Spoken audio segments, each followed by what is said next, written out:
आइए वितक चर्चा प्रारंभ करते हैं। कल हम लोगों ने श्रीदेव चंद्र जी महाराज के विषय में थोड़ी बात कही और इन बातों में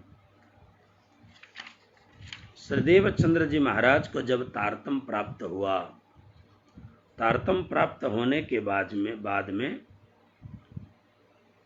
उन्होंने अपने हृदय में उठते हुए अनंत भावों को अपने अंदर, क्योंकि हमने ये देखा है कि जब कभी किसी को कोई नया आंतरिक साजो सामान मिलता है, कविताएं हों, भाव प्रवहन हो, तो ऐसा लगता है किसी को सुनाऊं।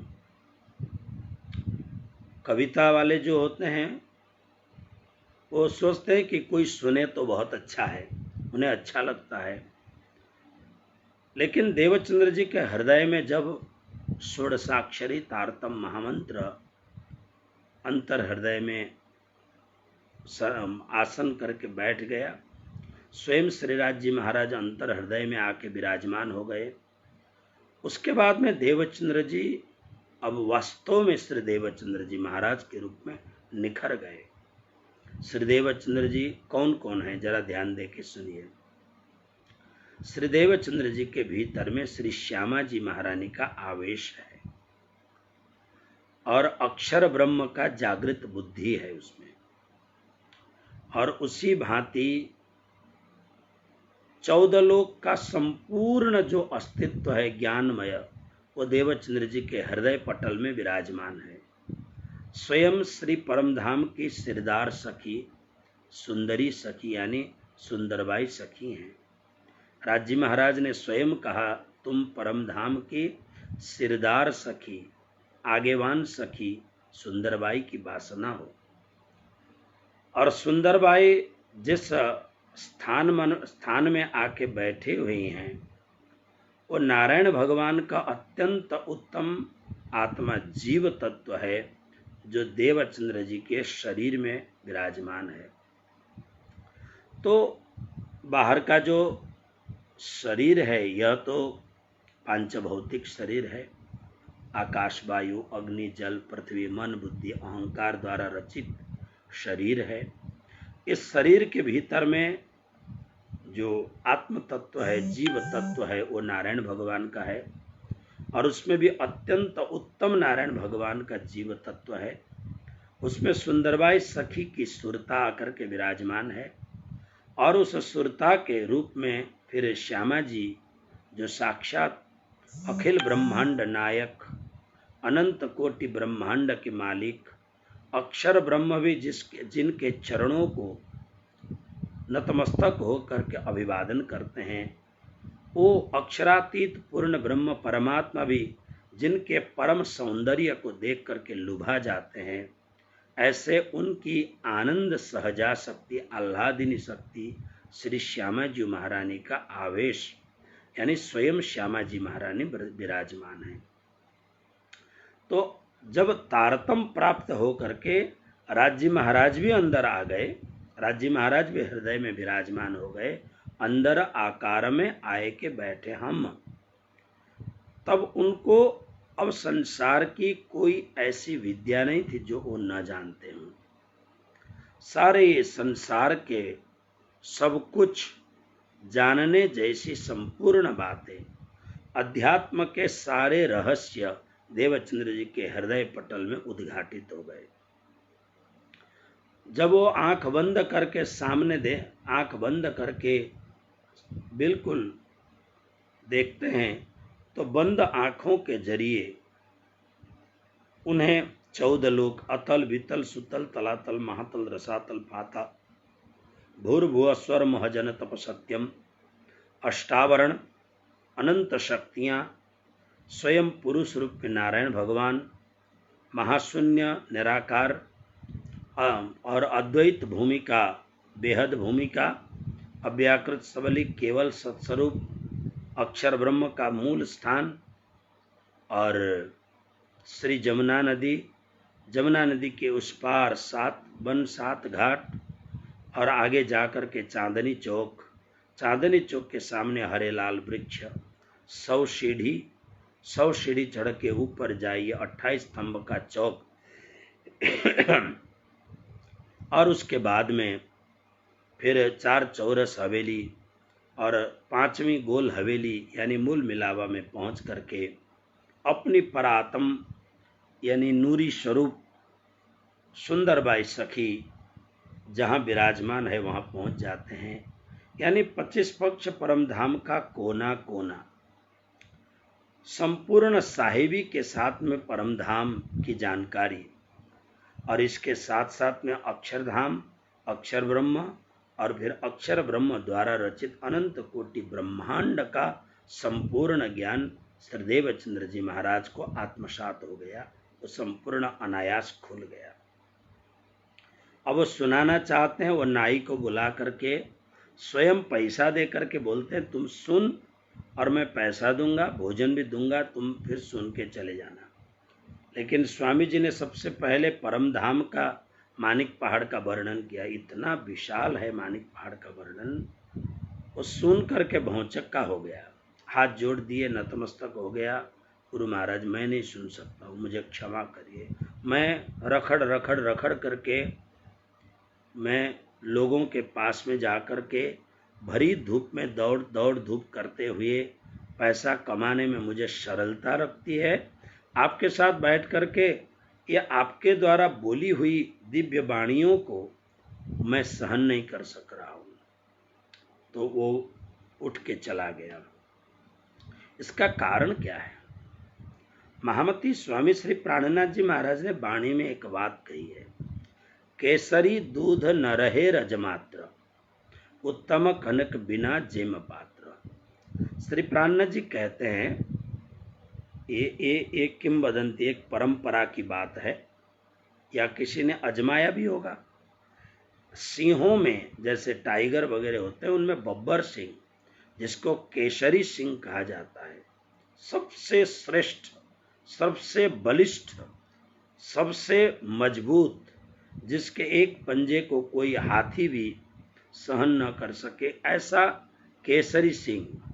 उसकी जो सिंहन है, जो मादा जो ये सिंहन है, अगर उसका दूध आपको दोहना है, जैसे गाय का दूध निकालते हैं ना, इस तरह से केसरी सिंहनी का दूध निकालना है, तो आपको वो दूध रखने के लिए कनक पात्र यानी सोने का बर्तन होना चाहिए।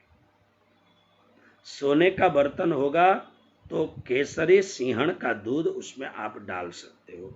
इसका मतलब क्या होगा कि केसरी सिंहन का दूध इतना ताकतवर होता है, इस दूध में इतनी शक्ति होती है कि अगर एल्यूमिनियम स्टील वगैरह का बर्तन हो तो दूध उसमें दूध टिकता नहीं है, दूध झड़ जाता है, यानी उसको छेद कर देता है। ये भाव है कहने का। जिन्होंने, क्योंकि पूर्व में पहले ऐसे ऐसे राजे महाराजे क्षत्रिय वीर और परम तपस्वी ब्राह्मण हुआ करते थे जो सिंह के साथ खेलते थे, तो ये अनुभव की बात होगी। प्राणनाथ जी ने कहा जैसे केसरी सिंहन का दूध कनक पात्र सोने के पात्र में ही रखा जाता है, अन्य पात्रों में नहीं आ सकता है, अन्य पात्रों को छेद जाएगा, इसी भांति जो ब्रह्म ज्ञान है, ब्रह्म तत्व है, परम धाम का परम दिव्य ज्ञान है, उस ज्ञान को रखने के लिए हृदय रूपी पात्र भी तो सोने का जैसा पात्र होना चाहिए। देखिए, सोने कोई नंग का पात्र नहीं कहा है, कोई पत्थरों का, जो भी बड़े बड़े महंगे पत्थर होते हैं उनका पात्र नहीं कहा है, सोने का पात्र, स्वर्ण मंजूषा। कहा जाता है कि सोना शुद्ध भी है, श्रेष्ठ भी है, धातुओं में सर्वश्रेष्ठ माना जाता है। इसलिए पूजा पाठ करते समय, कुछ भी करते समय आप सोने की एक अंगूठी जरूर पहनिए। अगर सोने की अंगूठी पहनी है आपने, तो आपको कुश की अंगूठी पहनने की जरूरत नहीं है। तो ऐसा प्राणनाथ जी कहते हैं कि सोने के बर्तन में ही केसरी सिंहन का दूध आएगा। तो यह नाई जो है, यह जो हजाम है, नापीत, बेचारा दिन भर इधर उधर रखड़ रखड़ करके पैसा कमाता था। इससे ब्रह्म ज्ञान सुनने की वो आदत नहीं थी। देवचंद्र जी महाराज निराश हो गए। कोई बात नहीं, और कोई।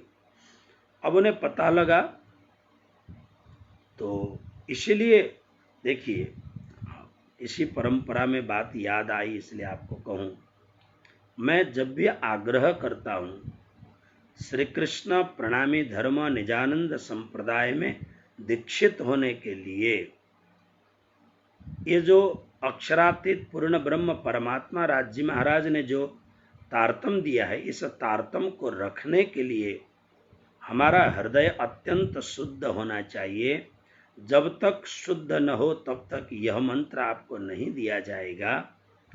इसका कारण ही यही है, क्योंकि मान लीजिए अगर दे भी दिया जाए तो उसका कोई असर नहीं होगा, बेअसर हो जाएगा हृदय। असर होना चाहिए। शुद्ध हृदय में अगर मंत्र की स्थापना करेंगे और आप थोड़ी सी साधना करेंगे तो मंत्र प्रदीप्त होने लगेगा, मंत्र का ज्योत जलने लगेगा। आपको एहसास होगा, अनुभव होगा कि मुझे कुछ मिला हुआ है, मुझे कुछ प्राप्त हो रहा है। तो इस प्रकार से श्री देवचंद्र जी महाराज अब विचार करने लग गए। तो बस उन्हें तुरंत याद आ गया, अरे श्रीमद् भागवत कथा सुनते हुए मेरे एक श्रोता मित्र थे जिनका नाम है गांगजी भाई। अब देखिए, गुजरात में नाम थोड़े से अलग होते हैं और अन्य जगहों पर उत्तर प्रदेश की तरफ जाएंगे नाम थोड़े से अलग होते हैं। तो सब अलग, जैसे यहाँ के नाम होते हैं मनसुख भाई, तनसुख भाई, बहुत सारे ऐसे नाम होते हैं। फिर गुजरात में जो नाम बताया जाता है उसमें अपना नाम, पिता का नाम, शादीशुदा स्त्री हो तो स्त्री का नाम और उसके पति का नाम साथ में लिया जाता है। और यहाँ पर पुरुष के नाम के आगे भाई लगाया जाता है और स्त्री के नाम के आगे बहन लगाया जाता है। ये यहाँ की परंपरा है। तो इसलिए गांगजी भाई एक बहुत ही अच्छे सज्जन पुरुष थे। श्री देवचंद्र जी महाराज नगर के सर्वश्रेष्ठ स्थान श्याम जी के मंदिर में परम वैष्णव, परम विद्वान कान्हजी भट्ट के द्वारा उच्चारित श्रीमद् भागवत की दिव्य कथा श्रवण करने के लिए श्री देवचंद्र जी महाराज निष्ठापूर्वक जाते थे। वहीं ये सज्जन भी कथा सुनने के लिए आते थे। नगर के बड़े बड़े सेठ, साहूकार, व्यापारी, नौकरी वाले यहाँ कथा सुनने आते थे। अब देखिए ना, क्या है, पुराने जमाने में मनोरंजन के इतने ज़्यादा साधन नहीं थे, तो लोग अपने समय का अच्छा सदुपयोग करते थे, क्योंकि बहुत सारे साधन ऐसे नहीं थे कि समय व्यर्थ में चला जाए। आज तो इतने ज़्यादा साधन हैं। आप सब जानते हैं भारत सरकार ने लगभग 50 ऐप्स बंद कर दिए जो चाइना द्वारा संचालित है। उसमें टिकटॉक बंद करिए तो हजारों क्या लाखों प्राय लड़कियां रो पड़ी और भारत सरकार को बहुत गालियां दी, क्योंकि लड़कियां ये समझने लग गई कि यही हमारा जीवन है। तो ऐसे इतने ज़्यादा मनोरंजन के साधन हैं कि आदमी हर सब का उपयोग करे तो उसे 24 घंटा कम पड़ जाएगा। बिना सोए अगर उसका इस्तेमाल करे तो भी कम पड़ेगा। लेकिन आप थोड़े से पुराने ज़माने में जाएं, जब टेलीविज़न नहीं था, प्रारंभ में जब महाभारत का सीरियल चला, रामायण का सीरियल चला, तब एक जगह पर 10-10 घर के लोग बैठ कर के रामायण देखा कर। सबके घर में टेलीविज़न नहीं होता था, फोन सबके घर में होते नहीं थे, तो लोगों को पर्याप्त समय मिलता था एक आपस में बैठ कर के बातें करें।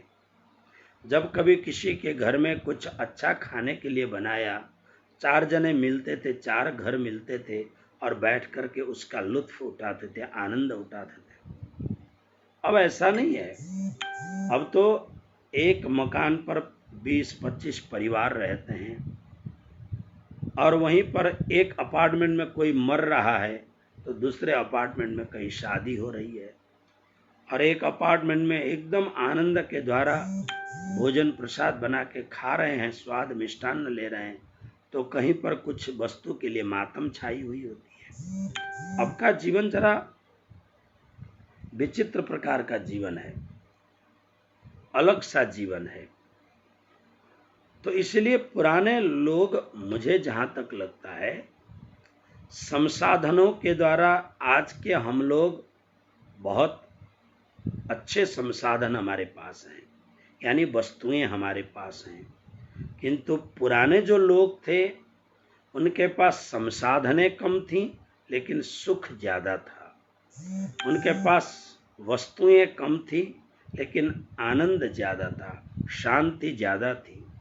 आज हमारे पास संसाधन ज्यादा हैं, देखिए। तो इसलिए कहने का मतलब क्या है, आपको एक अच्छा तो नहीं है लेकिन एक बात मैं आपको सुनाऊं। पुराने जमाने में लोग कम थे, इसलिए सवेरे थोड़ी देर तक टहलने के लिए जाते थे, दूर तक टहलते थे और वहीं पर अपनी क्रियाओं को पूरा करके आते थे। तो लोगों को पेट की बीमारी सबसे कम होती थी, गैस वगैरह की बीमारी कम होती थी। अब बाहर जाकर के जंगलों में जाके जो काम किया जाता था वो सब अपने घर में साधन बने हुए हैं। तो इसलिए आज के आदमी ऐसा कोई नहीं है जिसे पेट की बीमारी ना हो, जिसे कब्जियत की बीमारी ना हो, जिसे अनेक प्रकार के पेट संबंधी रोग ना हो। सबको कुछ न कुछ रोग होगा। पुराने जमाने के लोग चाय पीते थे तो इतनी चाय नहीं पीते थे, लोटे में डाल करके आधा लीटर चाय पीते थे, कुछ नहीं होता था उन्हें। अब तो चाय पीने वाले को इतना गैस और इतना एसिडिटी, कारण हम अपने जीवन पद्धति को बिल्कुल विपरीत ढंग से बना रहे हैं। तो इसलिए पुराना जमाना ज्यादा सुखी, ज्यादा शांतिप्रद था। आज का समय साजो सामान ज्यादा है लेकिन सुख कम है, शांति कम है, आनंद कम है, मन में एक दूसरे के प्रति लगाव कम है, मन में एक दूसरे के प्रति भाईचारा कम है, मन में एक दूसरे के प्रति सद्भाव कम है, मन में एक दूसरे के प्रति निस्वार्थ प्रेम कम है। आज दोनों कथा सुनते थे, अच्छा लगता था।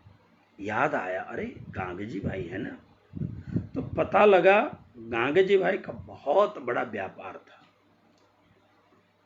उसमें ये लोग 2 भाई थे। एक भाई तो अरबस्तान में ही रहते थे और ये जामनगर में थे। जामनगर के नगर सेठ कहलाते थे, यानी नगर का सबसे बड़ा पैसे वाला आदमी। लेकिन वैष्णव परिवार का होने से ये श्री कृष्ण का, बाल मुकुंद बाल गोपाल कृष्ण का परम भक्त। इसलिए व्यापार के काम से कहीं भी बाहर चले गए वो बात अलग है, लेकिन जब कभी जामनगर में होते थे लगभग प्रत्येक दिन समय निकाल करके कथा सुनने के लिए जरूर जाते थे। तो मुलाकात होती थी। और जैसे कथा सुनने के लिए आए, चलो टाइम पास हो जाएगा, कथा सुनने के लिए जाएं, ये सज्जन ऐसे नहीं थे। ये अपने आत्मा के लिए, अपने भाव के लिए कथा श्रवण करते थे। तो कथा सुनते सुनते देवचंद्र जी बगल में होते थे। देवचंद्र जी जिस प्रकार के प्रश्न ये जो भागवत कथाकार विद्वान कानजी भट्ट से पूछते थे और उनका सुनने का जो एक निष्ठा का एक रूपता थी, उसको देख के गांगजी भाई अभिभूत होते थे। उसको देख के गांगजी भाई के हृदय में एक देवचंद्र जी महाराज के प्रति अनायास एक लगाव था, प्रेम था।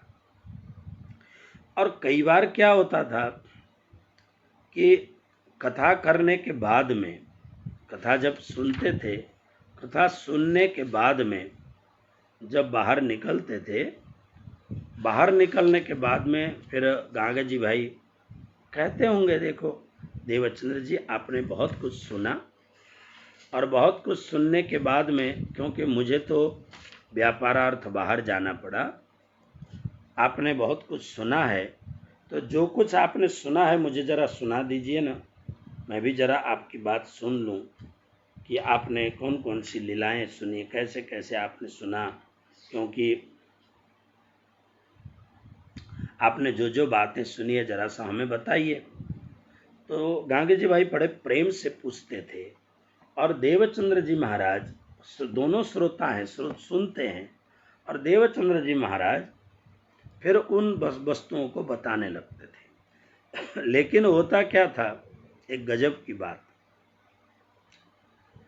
कांजी भट्ट जो बात बताते थे उसी बात को देवचंद्र जी जब उसको चर्चा की अर्चा जब करते थे तो कांजी भट्ट से ज्यादा रस बरसता था। कांजी भट्ट जो बात कहते थे उसको और ढंग से, उसको और खोल करके सरलता से, अत्यंत गोपनीय बातें भी, अत्यंत क्लिष्ट बातें भी समझ में आ जाए, देवचंद्र जी ऐसी व्याख्या करते थे।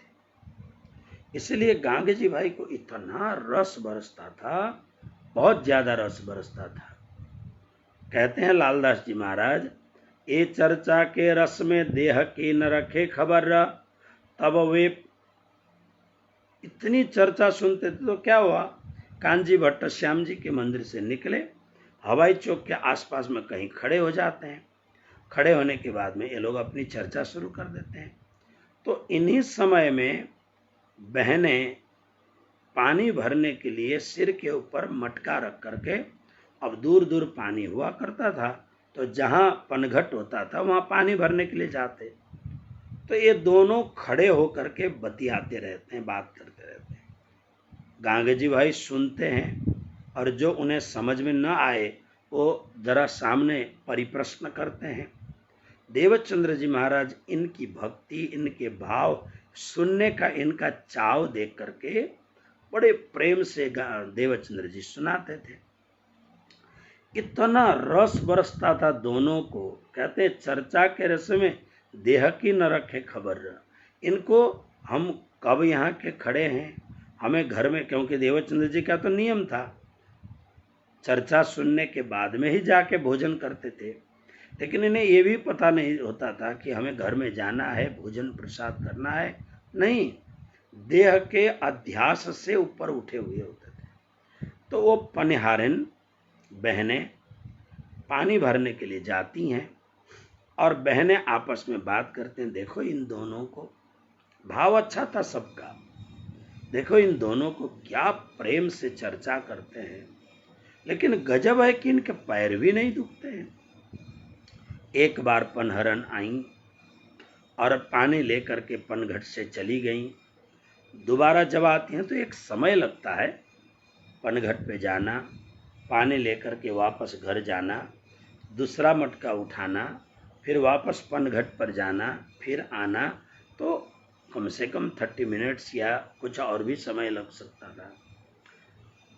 तब वे पनिहारी तीसरे कहे बचन यूं कर, तब बहनों से रहा नहीं जाता था। वैसे भी बहनें दया की मूर्ति होती हैं, ये दोनों खड़े खड़े इतना बतियाते हैं, खड़े खड़े भागवत के चर्चा के अर्चा के रस में इतने निमग्न होते हैं, तब बहनों से रहा नहीं जाता था। फिर बहनें कहती थी, ए भाई तुम बैठ के क्यों न बातें करो बनाए, कब के तुम ठाड़े हो, हम 3 बेर फेर फेर आए। ओ भाइयों, आप लोग कहीं बैठ करके चर्चा करो, आप लोगों को घर में जाने की अगर ताबड़तोड़ जल्दीबाजी नहीं है तो कहीं बैठो, बैठ करके बातें करो, तुम्हें थकावट नहीं लगती, हम 3 बेर पानी भर चुकी हैं। जब वो कहती हैं तब जाके रोमांचित होते हैं, तब उन्हें याद आता है, अरे तब जाए शरीर की सुध आवे याद, विचार कहे से दो, याद करे बुनियाद।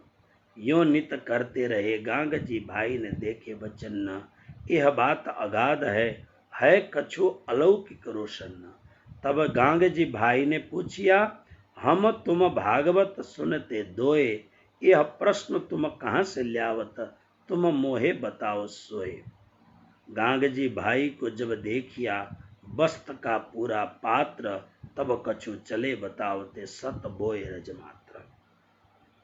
गांग जी भाई को जब देखा कि हाँ इनमें कुछ है, इनके प्रश्न करने का भाव, इनके भीतर जो भाव उमड़ घुमड़ रहा है और इनके प्रश्न करने की बात, इनके भीतर में कुछ दिव्यता को जानने की ललक है, भाव है, ऐसा जब देवचंद्र जी समझते हैं तब उनको लगा कि ये पूरा नाई जो था वो पात्र नहीं था। मैं सुनाना चाहता था उसको, लेकिन गांगे जी भाई सतपात्र हैं, मैं इनको सुनाऊं।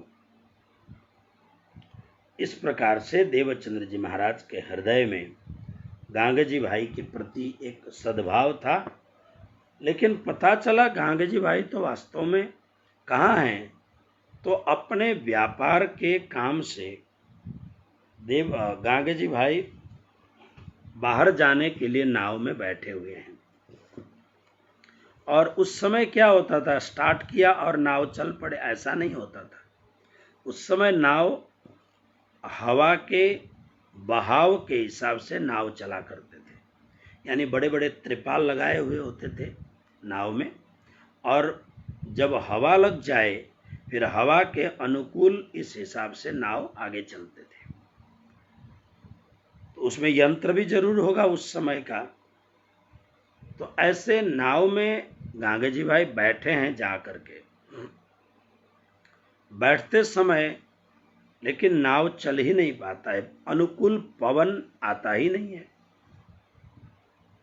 अब नहीं आता है तो गांगे जी भाई जरा सा समय जब होता है तो जरा सी आंख लग जाती है, तो आंख लगने से गांगे जी भाई को प्रेरणा होती है।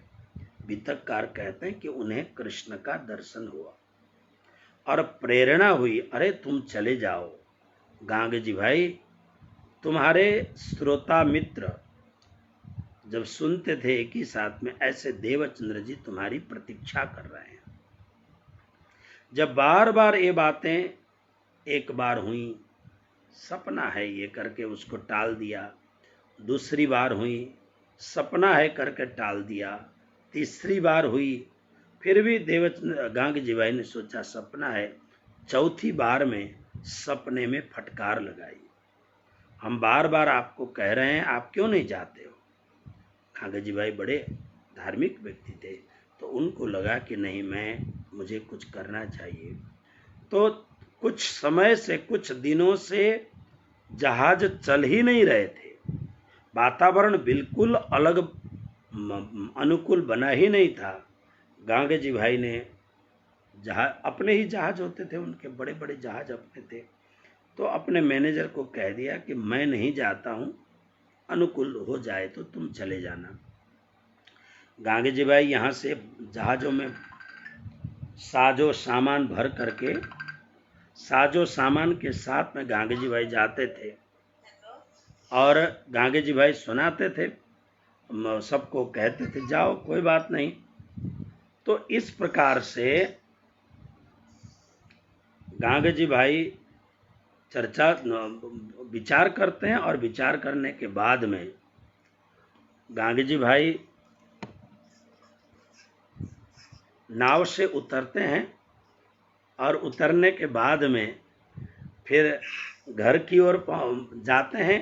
इसी समय बड़ा सुंदर अनुकूल वातावरण हो जाता है और नाव चल पड़ता है। गांगे जी भाई ने सोचा आश्चर्य है कि ज्यों ही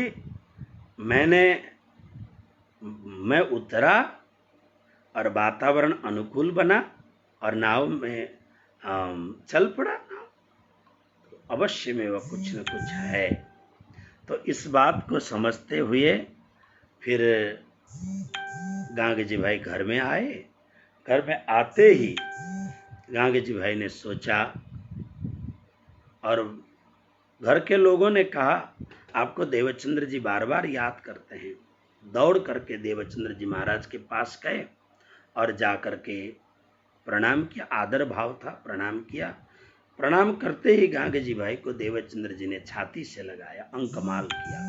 आओ, जय श्री कृष्ण का व्यवहार हुआ, क्योंकि वैष्णव के अभिवादन का ये शब्द है।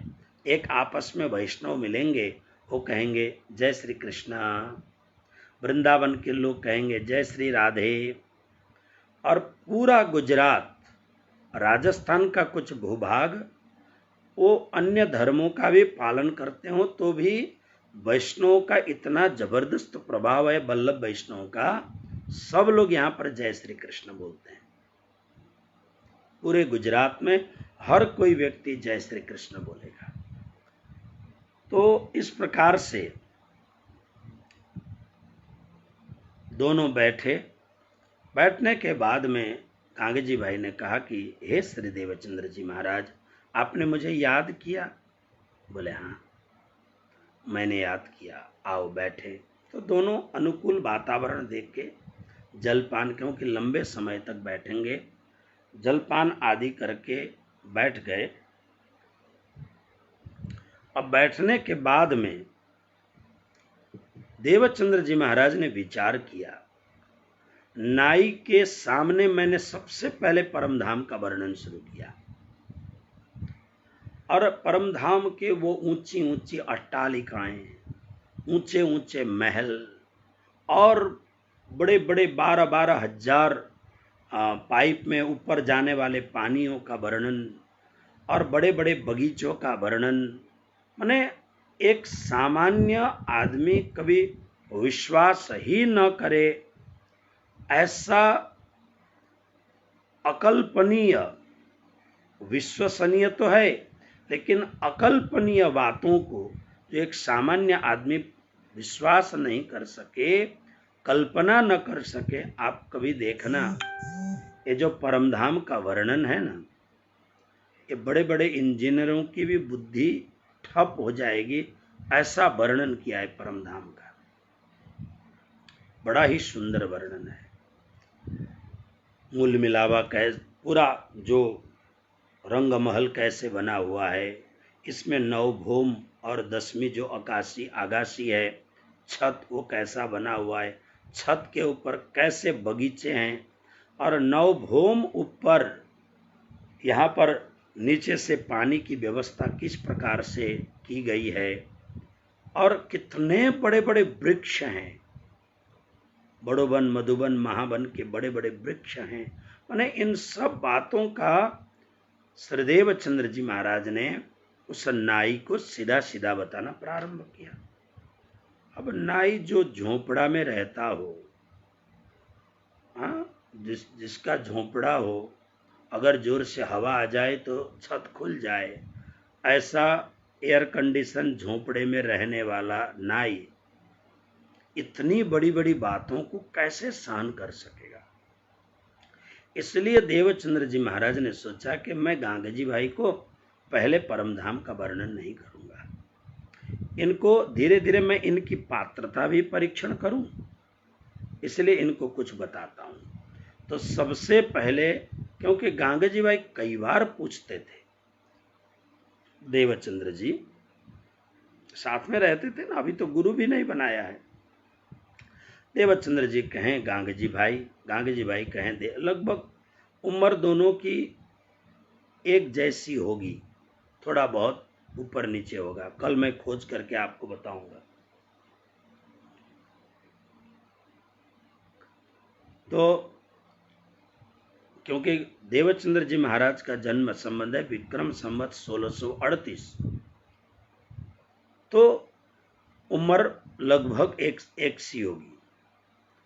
इसलिए एक आपस में बड़े प्यार से वो गांगे जी भाई कहें, वो देवचंद्र जी कहें। कई बार गांगे जी भाई कहते थे, देवचंद्र जी आपके 40 वर्ष के जीवन का कुछ तो बताइए, आपका जीवन बड़ा प्रेरणादायी जीवन है, मैं सुनना चाहता हूं कि जहां आज का मनुष्य पैसे के लिए, परिवार के लिए, प्रतिष्ठा के लिए अपने जीवन को झोंक देता है। आप देखिए ना, मनुष्य क्या क्या नहीं करते हैं। मनुष्य बड़े विचित्र होते हैं। मनुष्य अपने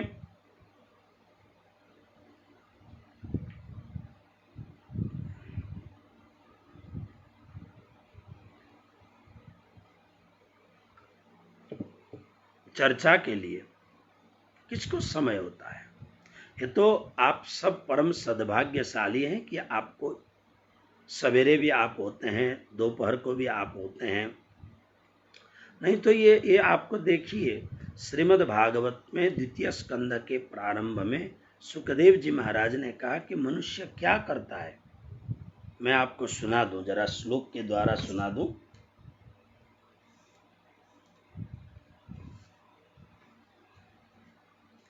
मैं नजदीक में ही सारे शास्त्र रखता हूं। कब शास्त्र का, जैसे जो योद्धा होते हैं वो शस्त्र रखते हैं और मैं शास्त्र रखता हूं। देखिए भागवत, सुखदेव जी महाराज ने कहा ये मनुष्य कैसा है। शुरुआत में द्वितीय स्कंद का प्रथम अध्याय, वर्यानेश ते प्रश्न कृतो लोकहितं नृप आत्मवित् सम्मतः पुंसाम श्रोतव्यादि सुयः पर। राजा, तुमने बहुत अच्छे प्रश्न किए। क्या प्रश्न किया था? भागवत की बात है इसलिए मैं ज्यादा न सुनाऊं क्योंकि बीतक है। प्रश्न ये किया था, म्रियमाण, जिसकी मृत्यु सुनिश्चित हो गई है, उस मृत्यु सुनिश्चित हुई और सन्निकट मृत्यु जिसकी है, ज्यादा दिन जीने वाला नहीं है, मृत्यु सिर पे खड़ी है, आई। तो ऐसे व्यक्ति को क्या काम करना चाहिए, क्या सोचना चाहिए, किस ढंग से उसे रहना चाहिए, है ना? तो इस विषय में पूछा था, क्योंकि 7 दिन में ही परीक्षित की मृत्यु होने वाली है।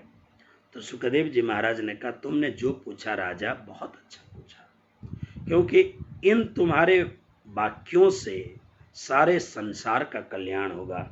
कृतो लोकहितम नृप, लोक का हित होगा। फिर उन्होंने कहा, देखो तुमने ये प्रश्न पूछे, लोगों को कहाँ फुर्सत है। देखो लोग क्या करते हैं। उन्होंने कहा, निद्रया ह्रियते नक्तम व्यवायेन चवावयः दिवाचार्थे हया राजन कुटुंब भरणे नवा। मनुष्य ज्यादा से ज्यादा कहाँ व्यस्त होता है, जरा सुन लो आप राजेंद्र। उनकी सारी उम्र यूं ही बीत जाती है जो गृहस्थ घर के काम धंधों में उलझे हुए हैं, अपने स्वरूप को नहीं जानते, यानी मैं आत्मस्वरूप हूं ये नहीं जानते हैं। उनके लिए हजारों बातें कहने, सुनने एवं सोचने करने की रहती हैं। तुमने पूछा ना क्या सोचना चाहिए, क्या करना।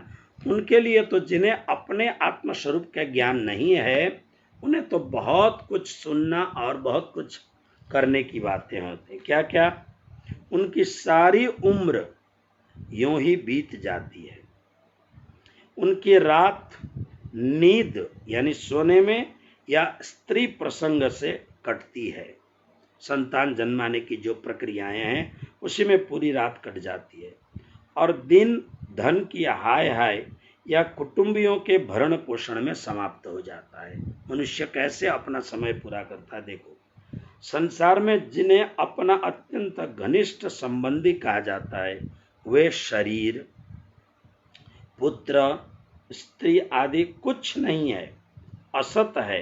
परंतु जीव उनके मोह में ऐसा पागल सा हो जाता है कि रात दिन उनको मृत्यु का ग्रास होते देखकर भी चेतता नहीं है। इसलिए परीक्षित, जो अभय पद को प्राप्त करना चाहता है उसे तो सर्वात्मा सर्वशक्तिमान भगवान श्री कृष्ण की लीलाओं का श्रवण, कीर्तन और स्मरण करना चाहिए, ऐसा कहा है। मनुष्य को कहाँ फुर्सत होती है। मनुष्य तो लगा रहता है अपने गोरख धंधे में। तो गांगा जी भाई कई बार ये पूछते थे, क्योंकि वो स्वयं भी एक बहुत बड़े व्यापारी थे। हर रोज कथा नहीं सुन पाते थे वो भी। कथा में प्रेम था, भाव भक्ति में प्रेम था। केवल औरों की तरह टाइम पास करने के लिए प्रवचन में नहीं आते थे, लेकिन कारोबार इतना बड़ा था। एक भाई अरब में रह करके वहां के सारे कारोबार वो संभालते थे, खेता भाई। एक भाई मेन ऑफिस जामनगर में रह करके विदेशों में कौन कौन सा सामान चाहिए, कैसे कैसे सामान की मांग है, उन सब सामानों को एकत्र करके और हजारों सेवकों के द्वारा बड़े बड़े उनके अपने जहाज थे जिसमें लाद करके और उनको रवाना किया जाता था। हर साल में कई बार अलग अलग देशों में धंधा के लिए भ्रमण करना पड़ता था। लेकिन इन्हें चाहत थी परम वैराग्य, परम भक्ति, परम श्रद्धा, परम निष्ठा से युक्त देवचंद्र जी का जो दिव्याति दिव्य जीवन था। पैसे बहुत नहीं थे, क्योंकि मतु मेहता छोड़ के आ चुके थे। थोड़ा बहुत जो आराम से गुजर बसर हो सके इतनी संपत्ति जरूर रही होगी, लेकिन औरों की तरह कोई सेठ साहूकार नहीं थे, लेकिन जीवन अनुकरणीय जीवन था। तो गांगजी भाई देवचंद्र जी के जीवन से बहुत आकर्षित थे। इसका मतलब क्या हुआ? इसका मतलब ये हुआ, भक्त को सबसे पहले अपने जीवन को ठीक करना चाहिए। अपना जो दैनंदिन है उसको ठीक करना चाहिए। कई बार क्या होता है कि हम दिखावटी जीवन तो बहुत अच्छा बनाते हैं, लेकिन हमारा जो अपना जीवन है बहुत बढ़िया नहीं होता है। मैं कटाक्ष ही कहूँ या तो नहीं, मैंने ऐसा भी देखा है, जो लोग अवसर मिलने पर बहुत ही अच्छे अच्छे शब्दों से, लच्छेदार भाषाओं से और माइक पकड़ करके इतनी व्याख्या करते हैं कि दूसरे को चांस ही नहीं देते हैं। कई ऐसे हमारे प्रसंगों में मैं पहुंचा हुआ हूँ, कार्ड देते हैं, फोन करते हैं, बुलाते हैं और अपने व्यस्त समय को निकाल करके संबंधित स्थान पर पहुंचते हैं, बुलाते हैं। बुलाने के बाद में हम लोगों को स्टेज पर बैठा करके अपने आप इतना बोलते हैं, कोई तालमेल नहीं होता है बोलने का। या तो माइक में खड़े होकर के पैसा ही मांगते रहते हैं कि हम बहुत भूखे हैं, पैसा दो, दान दो, दिन भर बस पैसे की मांग ही करते रहते हैं। कोई ऐसा सुंदर ज्ञान की चर्चाएं नहीं होती हैं, लेकिन मंच उनका है, माइक उनकी है, व्यवस्था उनकी है। हम लोग स्टेज में बैठ करके मूक दर्शक बन के उनके बेहुदे और फिजुल बातों को कई बार सुनना पड़ता है। तो मैं थोड़ा स्वभाव का उग्र आदमी हूँ, तो मैं देखता हूँ कि ये फालतू समय बर्बाद हो रहा है, तो मैं सीधा जाके माइक पकड़ करके 2 शब्द सुना करके, भाई मैं यहाँ आया था, बुलाया गया था इस काम के लिए, मुझे भी भद्रावतीपुरी धाम पहुँचना है, प्रणाम करके पब्लिक को कम से कम मैं आया था कह करके निकलूं करके 2-4 मिनट माइक जबरदस्ती ले करके सुना करके निकल जाता हूँ मैं। लेकिन मेरे जो साथी हैं वो तो बैठ करके शायद हमको चांस मिलेगा और पूरे घंटों तक फिजुल की बातें, बेहुदी बातें, जिन बातों का धर्म के साथ कोई लेना देना नहीं है, इनके आमंत्रण को पाकर के हजारों भक्त लोग आकर के बैठे हैं। हजारों भक्त लोग टकटकी निगाहों से देख रहे हैं, कोई ज्ञान की बात कोई करेगा। हमने पैसा दिया है, घर छोड़ करके 7-7 दिन यहाँ आए हैं, कुछ हमें साधना की प्रक्रियाएं मिलेंगी, कुछ पाने को मिलेगा, इस चाव से, इस भाव से अपनी अभ्यर्थना को लेकर के आए होते। लेकिन पूरा 7 दिन इनकी फिजुल की बातें सुन करके बेचारे भक्त लोग चले जाते हैं। बस ऐसा ही होता है। तो कई बार ऐसा होता है, लेकिन ये जो भक्त थे, इतने प्रेमी भक्त थे, देवचंद्र जी महाराज को बार बार गांगजी भाई पूछते थे, मैं आपकी जीवनी सुनना चाहता हूँ, तो इसका मतलब क्या है, हम साधकों को, देखिए दो है, आप लोग सदगृहस्थ हो, आप बड़े ही साधक हो। मैं आप लोगों को बार बार आपकी निष्ठा, आपकी तपस्या, आपकी श्रवण भक्ति से मैं बड़ा कायल हूं, क्योंकि एक गृहस्थ इतने झंझटों में होता है, फिर भी सुनने के लिए समय निकालता है और देने के लिए अपने कठोर परिश्रम से प्राप्त की हुई संपत्ति दान में देता है, तो गृहस्थ अपने आप में बड़ा तपस्वी है। लेकिन जो सुनाने वाले लोग हैं, हमारे जैसे लोग हैं, हम लोगों को अपना जीवन कम से कम एक अच्छा स्वच्छ जीवन बनाना चाहिए, ताकि लोगों को इस जीवन से भी प्रेरणा मिले। मुझे तो जो जो प्रवचन करते हैं, तो मुझे लगता है कि हमें बहुत कुछ और करना बाकी है। जीवन में बहुत भूलें भी हो रही हैं और सुधरना बाकी है। देवचंद्र जी के जीवन यात्रा से, देवचंद्र जी के जो दैनंदिन है, जो उनके जो लाइफ रूटीन है उनका, इससे पूरा समाज प्रभावित होता था। असली जीवन, गृहस्थ थे, घर में 2 बच्चे थे देवचंद्र जी के, बेटे का नाम था बिहारी जी, बेटी का नाम था जमुना बाई, धर्मपत्नी उनकी लीलबाई थी, बड़ी सुंदर सौभाग्यशालिनी स्त्री घर में थी। पिताजी अब बूढ़े हो चले थे, बेटा 40 वर्ष का हो गया, बुढ़ापे में बेटा, बड़ी उम्र में बेटा मिला था, तो कम से कम 70-80 वर्ष की उम्र पिताजी की हुई होगी, माताजी की रही होगी। एक भरा पूरा परिवार, यानी 2, 2, 4, 2, 6 जनों का भरा पूरा परिवार। फिर भी उनकी अपनी जो जीवन पद्धति है, वो इतनी दिव्य जीवन पद्धति होती थी।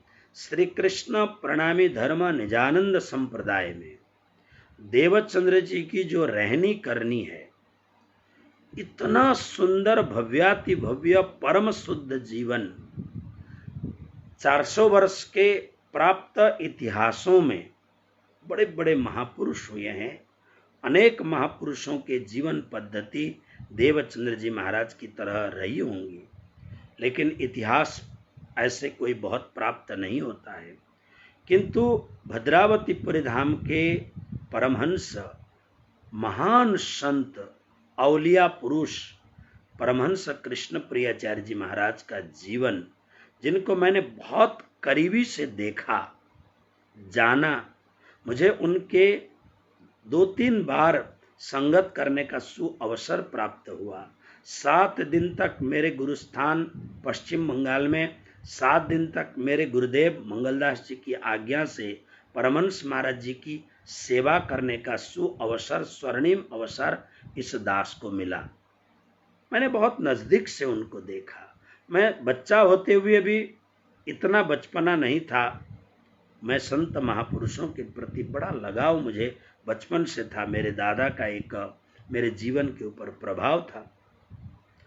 तो इनकी जो जीवन पद्धति थी, बिल्कुल श्रीदेव चंद्र जी महाराज की तरह अत्यंत पवित्राति पवित्र जीवन पद्धति।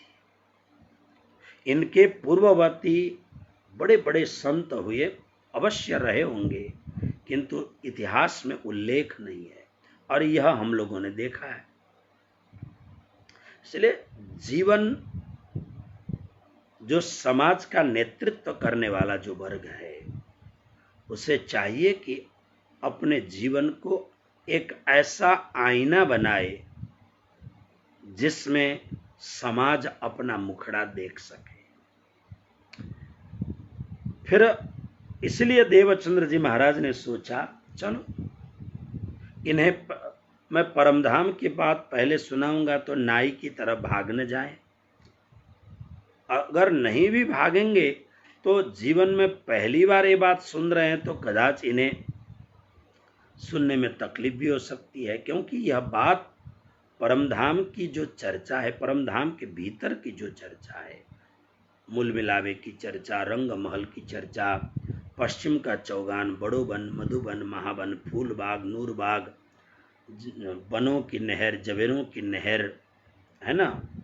ऐसे ये सारी जो चीज़ें हैं, मानिक पहाड़ का अपना वर्णन है दक्षिण के भूभाग में, उत्तर के भूभाग में पुखराज पर्वत का अपना वर्णन है। पुखराज पर्वत से 16 धाराओं में विभक्त होकर के जैसे पहाड़ों से नदियां बहती हैं, झरने बहते हैं, ऐसे श्री जमुना जी का वर्षण होना और जमुना जी का पूरे भाव के साथ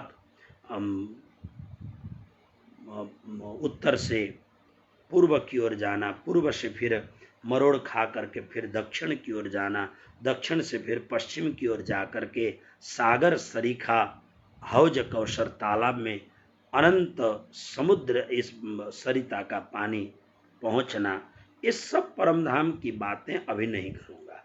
इनकी जिज्ञासा भी है, अपनी बात सुनाता हूं। तो श्रीदेव चंद्र जी महाराज ने अपनी जीवन कहानी सुनाना प्रारंभ किया। इतना बेदाग जीवन, बेपर्दा वाला जीवन। मैं मारवाड़ प्रांत के उमरकोट गांव में मेरा जन्म हुआ। मैं उन माता पिता के घर में पैदा हुआ जो परमात्मा के परम भक्त थे। मैं वो भाग्यशाली पुत्र हूँ जिनके माता पिता स्वनाम धन्य मतु मेहता और कुंवर बाई है। मैं अकेला बेटा था, इसलिए मेरा लालन पालन अत्यंत प्यार से हुआ। हमारे घर में कोई चीज का अभाव नहीं था। अपने स्थान पर बड़े व्यापारी हुआ करते थे मेरे पिताजी। मेरी माँ का दुलार, मुझे जैसे यशोदा कृष्ण की सेवा करती थी ऐसे मेरी सेवा मेरी माँ करती थी। लेकिन बचपन से मुझे घर में कभी लगाव नहीं रहा। घर ने मुझे कभी आकर्षण नहीं किया। मेरी माँ की मेरे प्रति जो सेवा भाव था, मेरे पिता मुझे कोई साजो सामान से अभाव नहीं करते थे। मैं मांगूं एक 4 लाके देते थे, क्योंकि बहु प्रतीक्षित बड़ी निष्ठा के द्वारा परमात्मा की प्रार्थना के बदौलत मैं मिला था। इसलिए मेरी परवरिश, मेरी सेवा, मेरा पालन पोषण, मेरा भरण पोषण बड़े अच्छे ढंग से हुआ गांग जी भाई।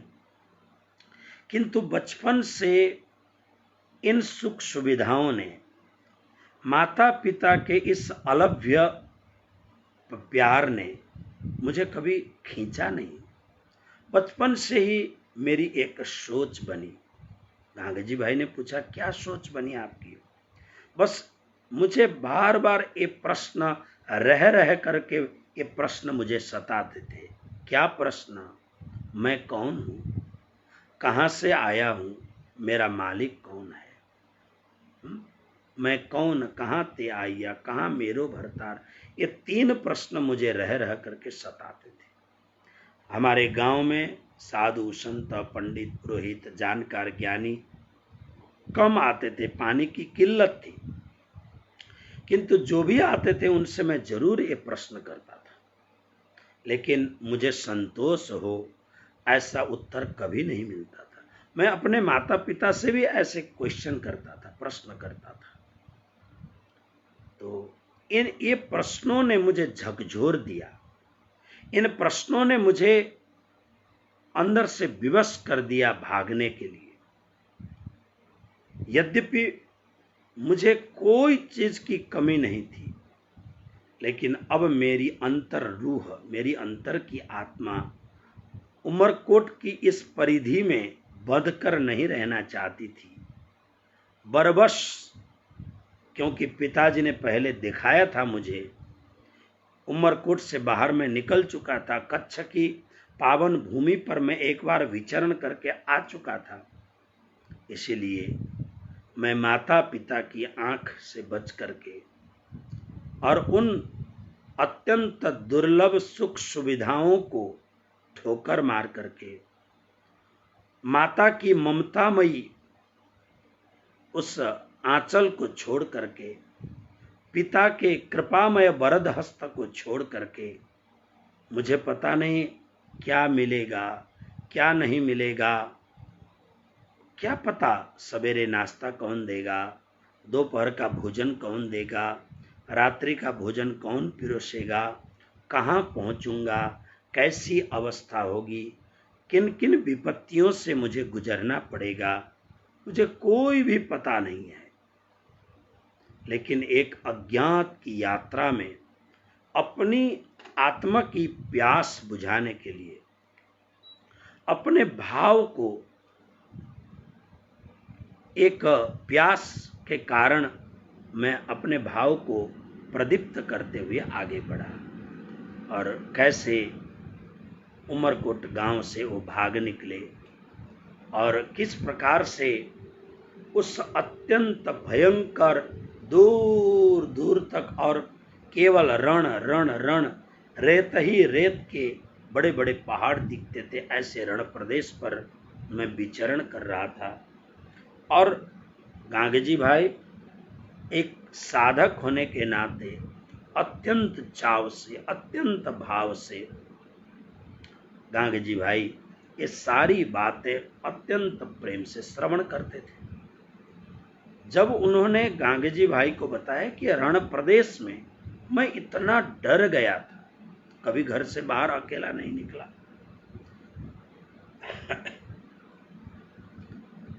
इतना डर गया था मैं, मेरे पास कुछ पैसे थे, साजो सामान था, नए नए कपड़े थे, अब मुझे पता नहीं इनकी कीमत क्या होती है, लेकिन मुझे डर था, इसके कारण मेरा पेट भी दुखा। गांगेजी भाई मुझे डर था, मेरी रक्षा करने के लिए उस परमात्मा ने सिपाही के भेष में मुझे दर्शन दिया।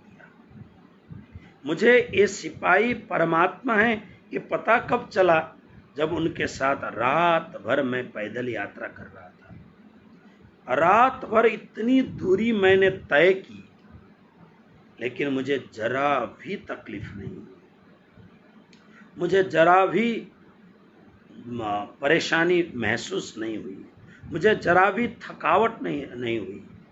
मंजिल पर पहुंच गया, उन्होंने मुझे बताया तुम्हारे साथी सामने हैं।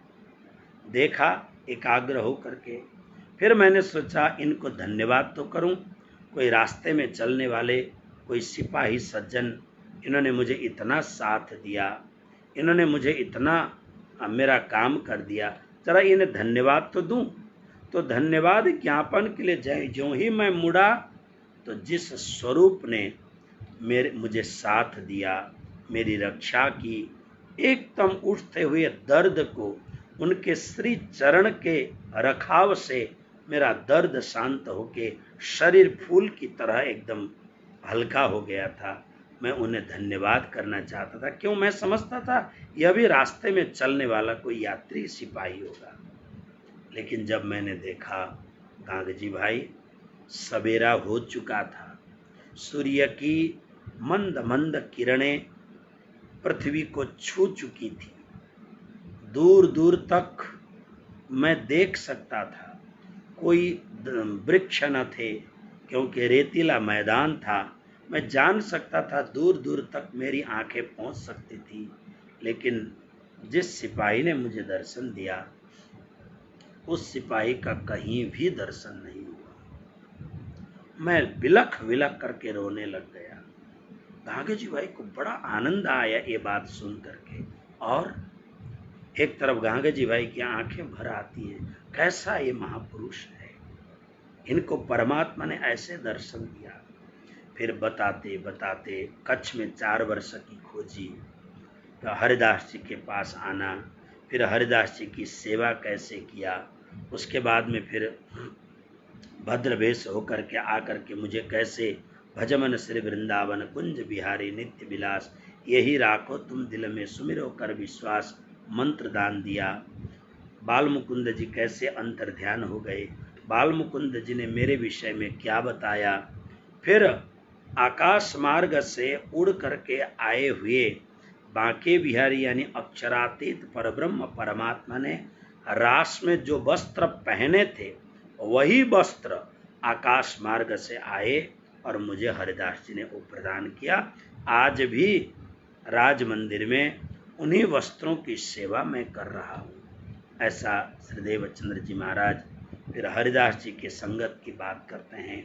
फिर सपने में ध्यान के समय में उन्हें ब्रज दर्शन कैसे हुआ और ब्रज में पहुंच करके यशोदा के साथ संवाद कैसे हुआ, जंगलों में जाकर के मैंने कृष्ण को कैसे खोज निकाला, कृष्ण के साथ मैं कैसे बैठा, मानो बिल्कुल हूबहू हो रहा हो लेकिन ध्यान मार्ग में। और फिर उस दिन जंगल में ग्वाल बालों ने गेहूं का खीर बनाया था जिसको घूंघरी कहते हैं, मुझे भी प्रदान किया गया। और जब मैं ध्यान से जगा, कृष्ण तो नहीं थे, ब्रज तो नहीं था, ब्रज के वो ग्वाल बाल नहीं थे, ब्रज की वो गायें नहीं थी, ब्रज का वो सुंदर वन उपवन परिसर नहीं था, ब्रज की ब्रजरानी श्री यशोदा जी दूध औंटा रही थी वो भी नहीं था। अगर था तो वह अत्यंत सुगंधित, अत्यंत सौरभान्वित, रस से भरा हुआ वो दिव्य प्रसाद जो श्री कृष्ण ने मुझे पकड़ाया था, वो प्रसाद मेरे सामने था। गांग जी भाई चकित हो गए, बोले ऐसा? हाँ जी। फिर बातें करते करते हरिदास जी को मैंने गुरु बनाया था, बाल मुकुंद जी ने ऐसी पट्टी पढ़ा दी, अब हरिदास जी मुझे गुरु नहीं, मुझे परमात्मा मानने लग गए। इसलिए अब मैंने सोचा ये उल्टी गंगा ठीक नहीं है, इसलिए मैं वहां से फिर भागने को सोचा। भागने की आदत तो थी मुझे। फिर मैं भोजनगर कच्छ से भाग करके नवानगर जामनगर में मैं आया। और आप जानते हो आते ही कायस्थबाड़ा जो है वहाँ पर हमने घर रेंट पर लिया है ना, किराए पर घर लिया, बाद में वही खरीद लिया। और उसके बाद में फिर मैं सब जगह ढूंढते ढूंढते एक कथा स्थली मुझे बड़ी अच्छी लगी, श्याम जी के मंदिर में कथा सुनने लग गया। कांग जी भाई मैंने नियम बना लिया, मुझे जब तक जो खोजी है, मेरी खोजी जब तक पूरी न हो, मुझे परमात्मा ने सिपाही के भेष में दर्शन दिया, मेरी प्यास शांत नहीं हुई बल्कि मेरी प्यास और बढ़ी। प्रेम की भूख मेरी गई नहीं बल्कि प्रेम की भूख और मुझे सताने लगी, तड़पाने लगी। मैं और आगे बढ़ा, मुझे व्रज में बिल्कुल कृष्ण मुझे दर्शन दे रहे हैं, लेकिन उस दर्शन ने भी मेरे अंतरात्मा को शांत नहीं किया बल्कि और अशांत बना दिया। जिस स्वरूप ने मुझे ध्यान में दर्शन दिया था वह इतना सुंदर स्वरूप कृष्ण का, वो स्वरूप मेरे अंतर में घड़-सा गया, इतनी मोहब्बत हुई, इतना प्रेम हुआ मुझे उस स्वरूप से। अब उस स्वरूप को छूने के लिए, उस स्वरूप को पाने के लिए, उस स्वरूप से मिलने के लिए मेरी तड़प और बढ़ गई, मैं और तड़पने लग गया। अब आंखें बंद करके जब ध्यान करता हूं तो वही ब्रज का स्वरूप, वही मनमोहन, वही मनमोहक, वही मेरे श्याम सुंदर मुझे दिखाई देते हैं। मैं बरबस रो उठता हूं, प्रभु ध्यान में मुझे थोड़ा सा रस चखाया, मेरे सामने तो प्रकट हो जाओ, मैं आंखें भर करके आपको देख सकूं, मैं अपना अभागी मस्तक आपके चरणों में चढ़ा सकूं, मैं आपको बाँह भर करके आपको आपकी छाती में लिपट सकूं, मैं अपने हाथ से आपको चढ़ाता हूं लेकिन अपने हाथ से रोटियां बीन करके आपको खिला सकूं, मैं अपने हाथ से बनाए हुए दूध आपको पिला सकूं। मेरे अंदर प्यास और जगने लगी, मेरे अंदर और भाव जगने लग गया। कांग जी भाई मेरी पीड़ा, प्रेम की पीड़ा और बढ़ गई। एरी मैं तो प्रेम दीवानी मेरो दर्द न जाने को है रे, मैं तो प्रेम दीवानी मेरो दर्द न जाने को। इतना दर्द बढ़ गया, इसलिए जब मैं भागवत सुनने बैठा मैंने निश्चय कर लिया क्योंकि यह भागवत जब मैं भुजनगर में था, मेरे गुरुजी हरिदास जी भागवत की कथा सुनाते थे। मुझे पक्का विश्वास हो गया ये भागवत नहीं है, ये कृष्ण का वांग्मय स्वरूप है, शब्द देह है। अब मैं ये भागवत सुनते हुए मैंने ठान लिया, निष्ठा पूर्वक सुनूंगा, भले मर जाऊं लेकिन एक दिन भी नागा नहीं करूंगा, छोड़ूंगा नहीं। और जिस स्वरूप के लिए, जिसे पाने के लिए मैं प्रतिपल तड़पता हूं, या तो वो मुझे मिलेगा या तो मैं प्राण छोड़ दूंगा, ऐसा निश्चित करके मैंने भागवत कथा सुनने के लिए अपने आप को दांव पर लगा दिया। गांधी जी भाई जानते हो, उस दिन 14 वर्ष के बाद में मुझे भयंकर बुखार, इतना भयंकर ज्वरग्रस्त हो गया, लोग तो समझने लग गए कि ये मर ही जाएगा। लेकिन मेरी अंतरात्मा कहती थी ये मेरे मालिक की परीक्षा है, मैं अभी मरने वाला नहीं हूं। परमात्मा की ऐसी कृपा हुई, अच्छी तरह मुझे परीक्षा लेने के बाद में अपने आप मेरा ज्वर शांत हो गया, मैं स्वस्थ हो गया। उस दिन पंडित जी सहित, हमारे कथाकार भट्ट जी सहित सारे लोगों ने पूछा, देवचंद्र क्या हुआ? हमारी आंखें चुंधिया गईं, हमारी आंखें बंद हो गईं, हम कुछ न देख सके, लेकिन तुम्हें क्या मिला? मेरी आंखें बरबस रो उठी। मैं क्या बताता किसी को? अगर मैं बताऊं तो इनमें से बहुत सारे लोग मुझे पाखंडी समझते हैं। एक महात्माओं का कहना है, जिन पाया तिन माहे समाया, राखत जोर छिपाई। किसको बोलूं, किसको समझाऊं? इसलिए जो मुझे मिला अपने हृदय की मंजुषा में मैंने उसको कस के बांध के रखा। आज मैं तुम्हें सुनाता हूं। तुम जानते हो, जब हमारे पंडित जी रास की लीला का वर्णन कर रहे थे, बिरह में झुलसी हुई, बिरह में आकुल व्याकुल हुई सखियों ने जब कृष्ण को पाना चाहा, कृष्ण प्रकट हो गए। ये बात पंडित जी सुना रहे थे, अकस्मात सबकी आंखें बरबस बंद हो गईं और मुझे श्रीमद् भागवत में से ही एक परम दिव्य ज्योति का दर्शन हुआ और वही परम दिव्य ज्योति धीरे धीरे आकार लेने लग गई, स्वरूप धारण करने लग गई। वह दिव्य ज्योति, वह दिव्य प्रकाश एक आकार में समाहित हो गया और वह आकार था जिन्हें पाने के लिए, जिन्हें पाने के लिए मैं इतने वर्षों से तड़प रहा था। वो मेरे मालिक, वो मेरे प्रियतम, वो मेरे आत्मा के एकमात्र धनी, साक्षात परिपूर्णतम श्री कृष्ण को मैंने उस दिन पा लिया था। गांगे जी भाई निहाल हो गए। गांगे जी भाई सुनते जा रहे हैं, आंखों से आंसुओं की धाराएं बह रही हैं। जानते हो गांगे जी, जब उनके चरणों को मैंने कस करके पकड़ा, उनका वरद हस्त मेरे सिर पर प्रेम से पड़ गया, मैं निहाल हो गया।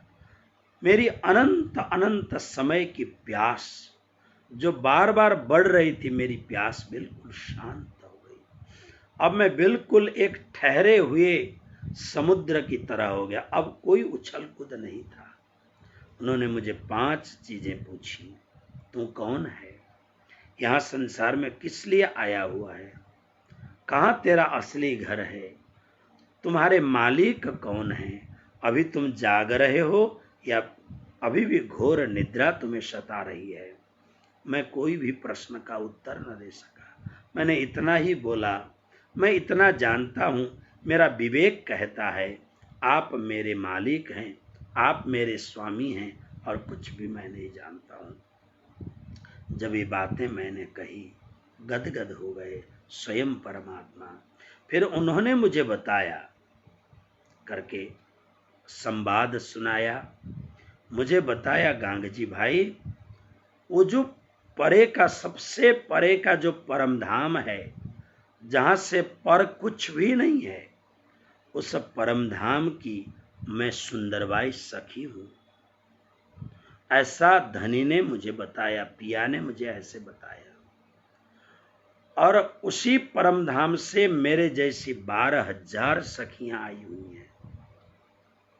मुझे मेरे पिया ने बताया, उन 12,000 तुम्हारी अपनी सहेलियों को तुम्हें वापस लेकर के परम धाम आना है। ये बातें मुझे उन्होंने बताई और फिर मुझे उन्होंने अपने ही श्रीमुख से मुझे अपने नाम का दिव्य मंत्र प्रदान किया। इतना कहा, इतना कहने के बाद में फिर विश्राम किया। गांगे जी भाई थोड़े से सहम गए, थोड़ा सा शांत हो गए। उसके बाद में धीरे धीरे परमधाम की थोड़ी सी बात की। परमधाम की बात करने के बाद में वो महाकारण बताया जिसके कारण संसार में आना हुआ। पहले लई हक के दिल में ता पीछे माहे नूर, ये सब बातें कही। फिर कैसे हम अक्षर ब्रह्म का झूठा खेल देखने के लिए, नाशवान खेल देखने के लिए ब्रज में आए। फिर अक्षर ब्रह्म के जिज्ञासा को, अक्षर ब्रह्म के भावनाओं को शांत करने के लिए राज जी महाराज ने कैसे रास की लीला की। हम रास में आए, फिर भी हमारी इच्छा पूरी नहीं हुई, इसलिए हम फिर जागनी के ब्रह्मांड में, इस संसार में हम आए। गांगे जी भाई, अब इस ब्रह्मांड में हम अपने आप को जगाएं। मैं जाग चुका हूं, मुझे मेरे प्रियतम ने मुझे जगा दिया, अब मैं तुम्हें जगाऊंगा। और उसके बाद में ये जो 12,000 ब्रह्म प्रियाएं संसार में हैं, उनको खोज के निकालना है। इतना कहा, कहने के बाद में अब गांगे जी भाई चरणों में लोट पोट हो गए।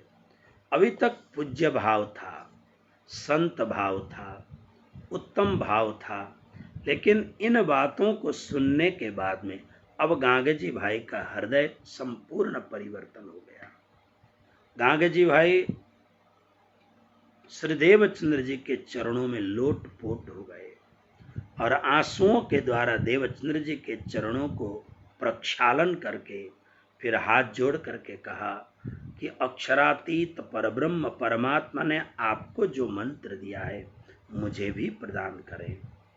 तब घर के सब लोगों को बुलाया, लीलबाई आओ सब लोग बैठो, गांगे जी भाई को अब मैं तारतम मंत्र देता हूँ। आरती सजाई, तुलसी की कंठी लाई गई और उसके बाद में एक सुंदर गमछा लाया गया। माता पिता हैं और अपनी धर्मपत्नी हैं, बेटा बेटी हैं, इनके बीच में गांगे जी भाई को तारतम मंत्र देते हैं। गले में तुलसी की माला पहनाई, माथे पर परमात्मा को चढ़ाया हुआ चंदन लगा दिया और सिर पर एक गमछा डाल करके फिर सब, जैसे हम लोग गाते हैं ना, पायो निज नाम वासना जागी, पायो धनी नाम वासना जागी। जैसे हम गुरु मंत्र की दीक्षा देते हैं, इसी भांति देवचंद्र जी महाराज ने गांगे जी भाई यानी अक्षरातीत राज जी महाराज ने देवचंद्र जी को शिष्य बनाया। परंतु अब संसार में जागने के क्रम के प्रथम अभियान में श्री निजानंद संप्रदाय में, श्री कृष्ण प्रणामी धर्म में ये पहला शिष्य अपने नाम को दर्ज कराते हैं।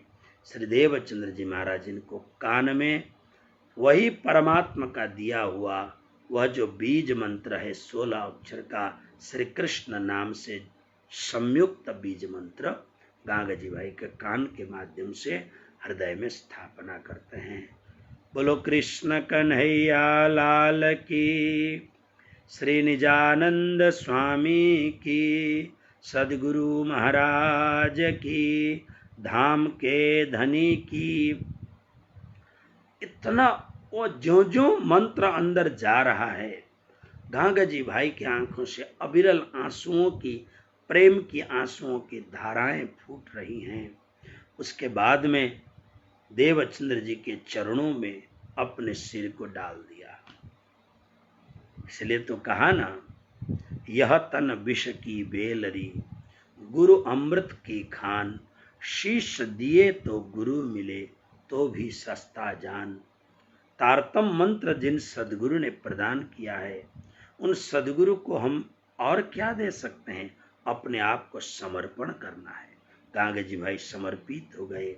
तन मन धन अर्पण कियो, सब तुम पे ब्रजराज, मन भावे सोई करो, हाथ तुम्हारे लाज। प्रणाम करूं गुरुदेव को, धरी चरणों में शीश, दास जानी दया करो, बुद्धि देव बख्शीश, बुद्धि देव बख्शिश। चरणों में बलिहारी हो गए। देवचंद्र जी ने उठाया, फिर परमात्मा की आरती करवाई। तारतम प्रवेश करते ही गांगे जी भाई के हृदय में अत्यंत भाव जागृत हो गया। अब तो ऐसा लगने लग गया कि यह देवचंद्र, यह आदमी नहीं है। ये जैसे रामचरितमानस में लिखा है ना, कृपा सिंधु नर रूप हरि। देखने में मनुष्य होते हुए भी ये मनुष्य नहीं है, सदगुरु मनुष्य नहीं है। परमात्मा का सा पूज्य भाव प्रकट हो गया। अब देवचंद्र जी के घर में, यानी यह जो देवचंद्र जी का जो घर है, यहाँ पर प्रतिदिन चर्चाएं होने लग गई। प्रतिदिन चर्चा हो रही है कि गांगे जी भाई आते हैं। गांगे जी भाई के बाद में गांगे जी भाई के परिवार के लोग आने लग गए और आकर के चर्चा होने लग गई। चर्चा में बहुत सारी बातें, परमधाम की बात सुनाते हैं, संसार में आने का महाकारण सुनाते हैं, ब्रज और रास की बात सुनाते हैं। लेकिन गांगे जी भाई को टकोर करके कहते हैं, गांगे जी भाई हमें आप और हमको मिल करके सुंदर साथ को खोजना है। गांगे जी भाई बड़े ताजुब हो गए, आश्चर्यचकित हो गए। गांगे जी भाई ने कहा, आपके हृदय में माया ने कभी भी प्रवेश नहीं किया, हमेशा आपका हृदय माया शून्य था। आज प्रातःकाल भगवद गीता के स्वाध्याय प्रसंग में, गीता का मुझे लगता है 14वां श्लोक होगा, 7वें अध्याय का। माया कितनी प्रबल है। दैविहेषा गुणमयी मम माया दुरत्यया, माम एव ए प्रपद्यन्ते माया मेताम तरन्ति ते।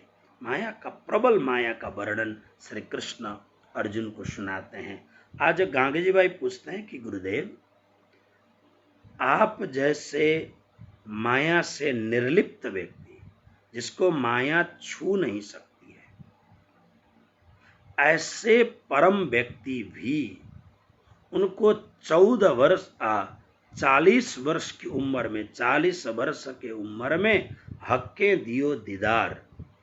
आपको लगा मैं भी बूढ़ा हो चुका हूं, और इतने वर्षों तक मेरे हृदय में धर्म के प्रति लगाव है, सच्चा भाव है। तो ये जो पूरी तरह से माया में डूबे हुए लोग हैं, इनको कैसे खोजेंगे? देवचंद्र जी महाराज मुस्कुराने लग गए। देवचंद्र जी महाराज का स्वरूप कितना सुंदर होगा। साक्षात श्यामा जी महारानी, यानी जिस स्वरूप को देख करके राज्य विमोहित हो जाते हैं, वो श्यामा जी की स्वरूप आत्मा यह जो देवचंद्र जी हैं, और इनका मंद मंद मुस्कान करना कितनी बड़ी बात है। और इनके उस मनमोहिनी मुस्कान के साथ में गांगे जी भाई के इन प्रश्नों का ऐसा सुंदर उत्तर दिया, गांगे जी भाई को पूरी तरह विश्वास हो गया, अगर हम मेहनत करेंगे, अगर हम परिश्रम करेंगे, तो सुंदर साथ को खोज निकालेंगे। विकट है माया, दुरत्यया है माया। माया कोई सामान्य वस्तु नहीं है। लेकिन देवचंद्र जी महाराज ने जो उत्तर दिया, इस उत्तर से गांगे जी भाई को पूर्ण संतुष्टि हुई। और वह उन्होंने सोच लिया अब देवचंद्र जी के कार्य में मुझे विदेश नहीं जाना है, भाई को बोल दूंगा, नौकर चाकर काम करेंगे, अब तो मेरा पूरा जीवन देवचंद्र जी की सेवा करूंगा, देवचंद्र जी के कार्य में अपना तन, अपना मन और अपना धन, अपने सारे स्वजन देवचंद्र जी के कार्य में झोंक दूंगा, लगा दूंगा, सारे अपने जीवन को देवचंद्र जी की सेवा में लगा दूंगा। ऐसा गांगजी भाई ने पक्का निश्चय किया। तो वह कौन सी बात है देवचंद्र जी महाराज ने कहा और गांगजी भाई का हृदय एकदम जगमगाने लगा, वो बात कल आपको सुनाऊंगा मैं।